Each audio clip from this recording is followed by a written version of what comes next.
खुशामदीद बच्चों।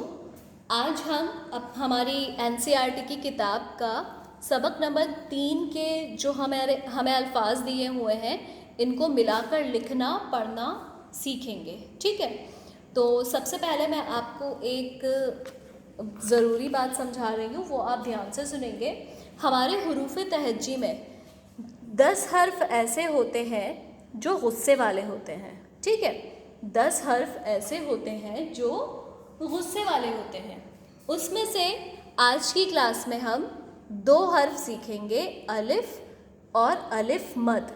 ठीक है, अलिफ मद, ये दोनों हर्फ कैसे होते हैं? ये दोनों हर्फ गुस्से वाले होते हैं और इन्हें गुस्सा किस बात पर आता है? देर से आने पर। जब भी कोई हर्फ अलिफ या अलिफ मद के बाद आता है ये उस हर्फ से नाराज़ हो जाते हैं। ठीक है, और उसे अपने पास बिठा तो लेते हैं लेकिन उससे टच नहीं करते, उसे मिलाकर नहीं लिखे जाते।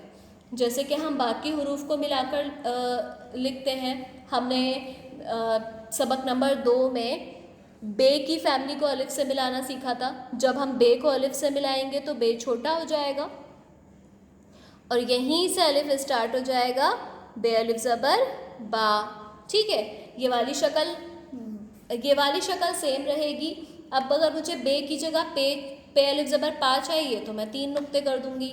अब पे की जगह मुझे ता चाहिए तो ते के 2 नुक्ते लगा दूंगी, और मुझे टा चाहिए तो मैं तोए लगा दूंगी। सा चाहिए तो मैं यहाँ पर 3 नुक्ते लगा दूंगी, और अगर मुझे ना चाहिए तो मैं यहाँ 1 नुक्ता कर दूंगी। नून अलिफ ज़बर ना बन जाएगा। शक्ल ये वाली सेम रहेगी, बस हम नुक्ते अपने मुताबिक बदलते रहेंगे। ठीक है, अब हम सीख रहे हैं अलिफ और अलिफ मद ज़बरा जो कि गुस्से वाले हर्फ हैं, और इनके बाद जो भी हर्फ आता है ये उससे मिलाकर नहीं लिखे जाते। जैसे कि मुझे लिखना है नान, तो ये तो नून अलिफ ज़बर ना हो गया। ठीक है, ना के बाद मुझे ना की आवाज़ चाहिए, ना के बाद न की आवाज़ चाहिए, तो नून अलिफ ज़बर ना हो गया। अब ना की आवाज़ के लिए मैंने यहाँ लिखा है नून। अलिफ को नून से नहीं मिलाया, पहले नून आया था। अलिफ से पहले जब नून आया था तो वो छोटा हो गया था मिलने के लिए, लेकिन अलिफ के बाद जब नून आ रहा है तो अलिफ ने नून से क्या कहा कि तुम मेरे बाद आए हो इसलिए मैं तुम्हें टच नहीं करूँगा। ठीक है, अलिफ ने नून से क्या कहा? तुम मेरे बाद आए हो इसलिए मुझसे टच हुए बिना खड़े हो जाओ। तो नून अलिफ को टच किए बिना खड़ा हो गया। तो जब भी अलिफ और अलिफ मद ज़बरा आएंगे तो उनके बाद में आने वाला हर्फ अलिफ और अलिफ मद से टच नहीं होगा। बच्चों, अब मैं स्टेप बाय स्टेप आपको हर हर्फ को मिलाकर लिखना और पढ़ना सिखा रही हूँ। आप बहुत ध्यान से देखेंगे और ये बात याद रखेंगे कि अलिफ और अलिफ मद गुस्से वाले हैं। जब भी ये आएंगे ये इनके बाद वाला हर्फ इनसे टच नहीं होगा। अब सबसे पहले है नाना। हमने ये वाली शक्ल सीखी है ना, ये वाली शक्ल, इसमें बस नुक्ते तब्दील होते रहते हैं। तो ये वाला जो पोर्शन है ये तो हमारा नून का है ना। नाना लिखने के लिए नून छोटा हो गया और अलिफ को अपने साथ मिलाकर खड़ा कर लिया, नून अलिफ ज़बर ना। अब ना दोबारा ना चाहिए मुझे, तो फिर से नून छोटा हो गया। यहाँ इस वाले अलिफ से टच नहीं हुआ क्योंकि अलिफ गुस्से वाला है और नून बाद में आ रहा है, तो अलिफ ने नून को टच नहीं किया। नून छोटा हो गया और अलिफ को अपने साथ मिलाकर खड़ा कर लिया। क्या बन गया? नून अलिफ ज़बर ना। ठीक है, नून अलिफ ज़बर ना, नून अलिफ ज़बर ना, ना। ठीक है, अब मुझे लिखना है नाप। ना हमने सीख लिया, नून अलिफ ज़बर ना, नून आधा अलिफ, नून अलिफ ज़बर ना। अब मुझे लिखना है पा की आवाज़ चाहिए, तो अलिफ अपने बाद वाले हर्फ से नहीं मिलता, इसलिए पे से क्या कहेगा? बिना टच किए खड़े हो जाओ। तो पे अलिफ को बिना टच किए खड़ा हो गया, नून अलिफ ज़बर ना, पे साकिन नाप। अब मुझे लिखना है बाना। सेम शक्ल, नुक्ते बदलेंगे। ये वाली शक्ल हमारी सेम रहेगी। इतना पोर्शन हमारा बे का है तो बे का 1 नुक्ता लगा दिया, ऊपर यहीं से अलिफ स्टार्ट हो गया, बे अलिफ ज़बर बा, बे अलिफ ज़बर बा। अब मुझे ना लिखना है तो अलिफ के बाद जो हर्फ आता है वो उससे टच नहीं होता, तो नून अलग से खड़ा हुआ, छोटा हो गया और अलिफ यहीं से स्टार्ट हो गया, नून अलिफ ज़बर ना। ठीक है, बे अलिफ ज़बर बा, नून अलिफ ज़बर ना, बाना। अब मुझे लिखना है पाना। ठीक है, अब मुझे लिखना है पाना। तो बे के नुक्ते की जगह मैं पे के 2 नुक्ते और लगा दूं, है ना। मैं बे के नुक्ते की जगह पे के 2 नुक्ते और लगा दूं तो क्या बन जाएगा, पे अलिफ ज़बर पा, नून अलिफ ज़बर ना, पाना। ठीक है, अब मुझे चाहिए ताना। ताना, मैं पे के 3 नुक्ते हटा रही हूँ यहाँ से, ऊपर 2 नुक्ते लगा रही हूँ, तो ते अलिफ ज़बर ता, नून अलिफ ज़बर ना, ताना। ठीक है, अब मुझे चाहिए आन। आन लिखने के लिए मुझे पहले आ की आवाज़ चाहिए, तो आ लिखने के लिए अलिफ मद ज़बर आ, अलिफ मद ज़बर आ। ठीक है, आ के बाद कौन सी आवाज़ है, ना की, तो ना की आवाज़ किस में से आती है, नून में से। नून को हमने अलिफ मद ज़बर आ से टच नहीं किया क्योंकि वो गुस्से वाला है, जब कोई उसके बाद आता है तो वो उससे टच नहीं होता। ठीक है, अब मुझे लिखना है नान, तो आ की आवाज़ हटा के मुझे ना की आवाज़ चाहिए। आ की आवाज़ हमने हटा दी, नून छोटा हो गया और उसने अपने साथ यहीं से अलिफ स्टार्ट कर दिया, तो नून अलिफ ज़बर ना। ठीक है, नून अलिफ ज़बर ना, नून साकिन नान। ठीक है, नेक्स्ट है पान। अब अगर मुझे पान लिखना है तो मैं नून का नुक्ता हटा दूंगी और नीचे 3 नुक्ते लगा दूंगी पे के, तो पे अलिफ ज़बर पा, नून साकिन पान। ठीक है, ये तो हो गए वो अल्फाज जिनमें हमने अलिफ और अलिफ मद ज़बर आ का इस्तेमाल किया है। अब मैं आपको सिखा रही हूँ खड़ी ज़ेर वाले अल्फाज। ठीक है, खड़ा ज़ेर क्या होता है, खड़ा ज़ेर हमेशा लगता है छोटी ये के 2 नुक्तों के बीच में। ये जो निशान है ये खड़ा ज़ेर है और इसमें से ई की आवाज़ आती है लंबी। ठीक है, खींच कर आवाज़ आती है। तो अब मुझे लिखना है बीन। ठीक है, मुझे लिखना है बीन। तो बीन लिखने के लिए पहले बे की आवाज़ आ रही है, ठीक है, फिर छोटी ये की आवाज़ आ रही है, बी न, नून की आवाज़ आ रही है। ठीक है, तो बे को छोटी ये से मिलना है, तो बे छोटा हो गया, छोटा हो गया बे। अब बे को, बे के बाद क्या आया है, छोटी ये, तो छोटी ये और मैंने उसके नीचे लगाया है खड़ा ज़ेर, ये हो गया बी। अब छोटी ये के बाद क्या है, नून।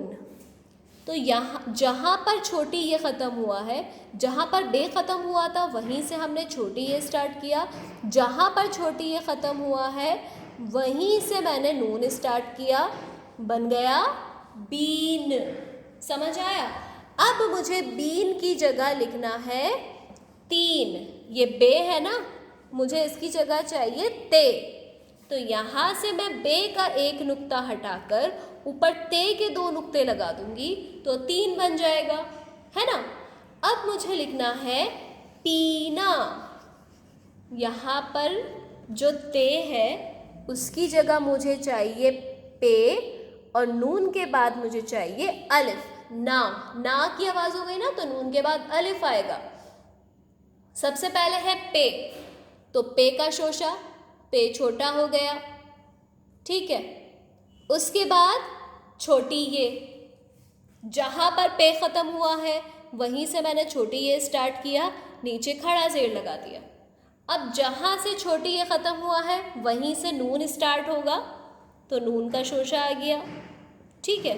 अब जहाँ पर नून ख़त्म हुआ है वहीं से अलिफ स्टार्ट हो जाएगा, ये ऊपर चला जाएगा, क्या बन गया, पीना। पे ये खड़ा ज़ेर पी, नून अलिफ ज़बर ना, पीना। अब मैं आपको अगला बता रही हूँ, बड़ी ये और छोटी ये से हर्फ को मिलाना। खड़ा ज़ेर हो गया है ना हमारा। अब बड़ी ये और छोटी ये से हर्फ को मिलाना। अगर मुझे लिखना है बेबी, तो बे, बड़ी ये, फिर बे और छोटी ये। पहले मुझे बे लिखना है और फिर मुझे बी लिखना है, बे बी। तो जैसे यहाँ पर बड़ी ये है, मैंने बिल्कुल वैसे ही बड़ी ये लिख दिया, कोई चेंज नहीं किया। जैसे यहाँ छोटी ये है, बिल्कुल वैसे छोटी ये लिख दिया, कोई चेंज नहीं किया। अब मुझे बड़ी ये से पहले बे चाहिए, तो मैं इस लाइन को थोड़ा ऊपर कर दूंगी, नीचे एक नुक्ता लगा दूंगी, बे ज़ेर बे हो जाएगा। अब मुझे छोटी ये से पहले बे चाहिए, तो मैं यहीं से लाइन ऊपर ले जाऊंगी, नीचे एक नुक्ता लगा दूंगी, बे ज़ेर बी हो जाएगा, बे बी। समझ आ गया आप सबको? आपको कुछ नहीं करना है, ये बे की फैमिली की दूसरी शक्ल है, ऐसी वाली, ठीक है, ऐसी शक्ल। इसी शक्ल के आगे से आप बड़ी ये स्टार्ट कर देंगे, तो बे ज़ेर बे हो जाएगा। और इसी शक्ल के आगे, ये वाली जो शक्ल है, इसी शक्ल के आगे से आप छोटी ये लिखना स्टार्ट कर देंगे, तो बे ज़ेर बी हो जाएगा, ठीक है। अब मुझे लिखना है बेटी, बेटी, ठीक है। तो बे छोटा हो गया, बे का शोशा छोटा हो गया। उसके बाद बड़ी ये का शोशा, ठीक है, बड़ी ये का शोशा आ गया, बड़ी ये के दो नुक्ते। उसके बाद मुझे क्या चाहिए, टे। तो जहाँ पर बड़ी ये ख़त्म हुआ है, वहीं से मैं टे स्टार्ट कर रही हूँ, ठीक है। ये आ गया टे। जहाँ पर बड़ी ये ख़त्म हुआ, वहीं पर टे स्टार्ट हो गया। अब टे के बाद मुझे क्या चाहिए, छोटी ये। इसको इतना रब किया और यहीं से छोटी ये। समझ आया? बे का शोशा, यहीं से बड़ी ये का शोशा, यहीं से आधा टे, ठीक है। टे का शोशा हमने पूरा नहीं किया, टे को हमने आधा रखा और यहीं से छोटी ये स्टार्ट हो गया, बन गया बेटी। अब अगर मुझे बेटा लिखना है, तो टे के बाद छोटी ये की जगह मुझे अलिफ की आवाज़ चाहिए। तो मैं छोटी ये यहाँ से हटा दूंगी, तो जहाँ पर टे ख़त्म हुआ है, वहीं से ऊपर अलिफ चला जाएगा, तो बेटा बन जाएगा, ठीक है। अब मैं आपको बता रही हूँ कि जब बड़ी ये से पहले ज़बर की आवाज़ आए, तो उसे हम कैसे पढ़ेंगे और कैसे लिखेंगे। अब पैन बोलते हैं ना, पैन नहीं बोलना चाहिए। पे के ऊपर ज़बर, ठीक है, पे ज़बर प, फिर बड़ी ये और फिर नून, मुझे ये लिखना है। तो पे के ऊपर ज़बर है ना, तो पे की आवाज़ पहले कहाँ जाएगी, ऊपर। ज़बर की आवाज़ ऊपर जाती है ना थोड़ी सी, जैसे अलिफ की आवाज़ आ होती है, ज़बर की आवाज़ अ होती है। तो पे की आवाज़ को ऊपर लेके जाएंगे, प ए न, प ए न। इसे मिलाकर पढ़िए जल्दी से, पैन, ठीक है। पे की आवाज़ को ये में मिलाने से पहले पे की आवाज़ ज़बर के साथ ऊपर जाएगी, प ए न, पैन। तो पे देखिए, पहले पे छोटा हो गया, ठीक है, पे के ऊपर ज़बर है, हमने ज़बर लगा दिया। उसके बाद है बड़ी ये, यहाँ पर आ गया बड़ी ये, ठीक है। उसके बाद है नून, जहाँ पर बड़ी ये ख़त्म हुआ है, वहीं से नून, ठीक है। तो क्या बन गया ये, पैन, पैन, पैन नहीं, पैन। पे की आवाज़ पहले ऊपर, फिर ये, फिर नून, पैन। अब मुझे लिखना है नैन, तो मैं बस यहाँ से पे के 3 नुक्ते हटा रही हूँ और ऊपर नून का एक नुक्ता लगा रही हूँ, तो क्या बन गया, नैन, ठीक है। तो हमने आज क्या सीखा, अलिफ और अलिफ मद ज़बरा गुस्से वाले हर्फ है, इसके अलावा मैंने आपको ज़बर बड़ी ये सीखा है हमने अभी। इसके अलावा हमने सीखा है खड़ा ज़ेर, ठीक है। और इसके अलावा हमने सीखा है बड़ी ये और छोटी ये में लफ्ज़ बनाना। तो ये अच्छी तरह से याद रखेंगे और वीडियो को देखेंगे जब भी आपको समझ में ना आए, ठीक है। अल्लाह हाफिज़, नेक्स्ट क्लास में मिलते हैं इंशाल्लाह।